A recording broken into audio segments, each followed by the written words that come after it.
अस्सलामुअलैकुम एवरीवन। आज हम बात करने वाले हैं ड्रामा कफील की लेटेस्ट एपिसोड की। एक ऐसा एपिसोड जो सिर्फ स्टोरी को आगे लेकर नहीं गया बल्कि हमें सोसाइटी के कुछ कड़वे सच भी दिखा गया। ज़ेबा का 24 साल पुराना रिश्ता और उसका एक बोल्ड डिसीजन यानी खुला।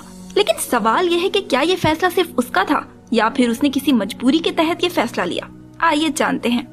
हमारे खानदान की पहली तलाक है। सबसे पहले बात करते हैं ज़ेबा की। 24 साल, 4 बच्चे और इतना सब कुछ सहने के बाद भी वो इस रिश्ते में रुकी रही। क्यों? सिर्फ एक वजह, बच्चे। लेकिन ड्रामा यहाँ एक स्ट्रॉन्ग मैसेज देता है। कभी कभी टॉक्सिक मैरिज में रहना बच्चों के लिए ज्यादा डैमेजिंग होता है कंपेयर टू एक सिंगल पेरेंट के साथ हेल्दी लाइफ। ज़ेबा का खुला लेना सिर्फ एक लीगल स्टेप नहीं था, ये एक इमोशनल और साइकोलॉजिकल आजादी थी। यहाँ सबसे शॉकिंग चीज क्या थी कि ज़ेबा को रोकने वाले मर्द नहीं, औरतें थी। उसकी माँ, जज का टोन और फरहाना जैसे लोग। ये सब दिखाता है कि हमारी सोसाइटी में डाइवोर्स अब भी टैबू है। हमारे खानदान की पहली तलाक है। और सबसे इंटरेस्टिंग बात, जो लोग सबसे ज्यादा कॉन्फिडेंट लगते हैं वो हमेशा सही नहीं होते।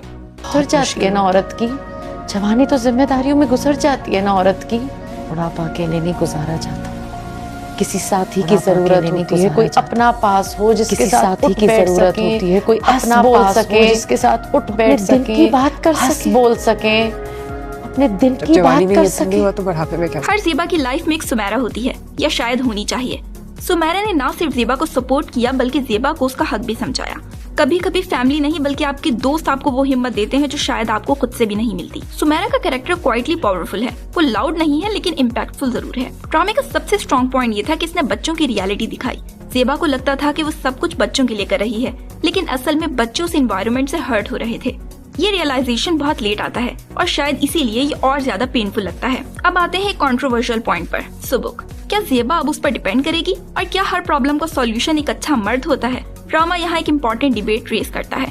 कफील होना सिर्फ मर्द की रिस्पॉन्सिबिलिटी क्यों? सुबुक का अपनी लाइफ सेक्रीफाइस करना, अपनी खुशियाँ छोड़ देना, ये भी एक अनहेल्दी प्रेशर है जो सोसाइटी मर्दों पर डालती है। कफील का असल मैसेज क्या है? ये कि लाइफ सिर्फ एक इंसान की जिम्मेदारी नहीं होती। ना मर्द अकेला कफील है और ना औरत सिर्फ डिपेंडेंट। एक हेल्दी सोसाइटी वो है जहाँ सब मिलकर एक दूसरे का सपोर्ट सिस्टम बने, चाहे वो भाई हो, बहन हो या पार्टनर।